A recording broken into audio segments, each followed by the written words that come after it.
बिजली चमकी, आसमान गरजा।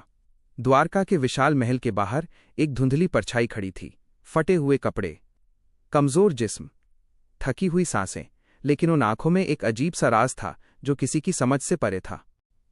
वो था सुदामा, सालों का फासला तय करके अपने बचपन के दोस्त द्वारकाधीश कृष्ण से मिलने आया था। पर क्या एक चक्रवर्ती सम्राट एक गरीब दोस्त को आज भी याद रखता है? दरवाजे पर खड़े सैनिक जोर से हंस पड़े। तारांकन, तू इस हाल में राजा से मिलेगा, हट पीछे। तभी महल के भीतर से एक शंख की तेज आवाज गूंजी। सभागृह में बैठे कृष्ण अचानक खड़े हो गए। उनकी नजर दूर क्षितिज तक जाकर रुक गई, जैसे उन्होंने किसी अनजान खतरे को या किसी पुराने वादे को महसूस कर लिया हो। वह दौड़ पड़े, बिना जूतों के, बिना मुकुट की परवाह किए। पूरी सभा सन्नाटे में जम गई। कृष्ण ने सुदामा को देखा और पल भर में उनका चेहरा बदल गया।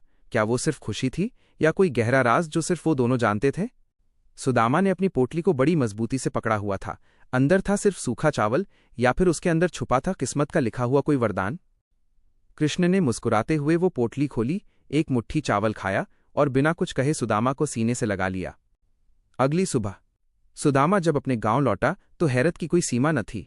उसकी झोपड़ी गायब थी, उसकी जगह एक भव्य सोने का महल खड़ा था। पर सबसे बड़ा सवाल, क्या ये सिर्फ एक वरदान था या कृष्ण की कोई ऐसी अद्भुत लीला जिसे ये दुनिया कभी पूरी तरह समझ नहीं पाएगी?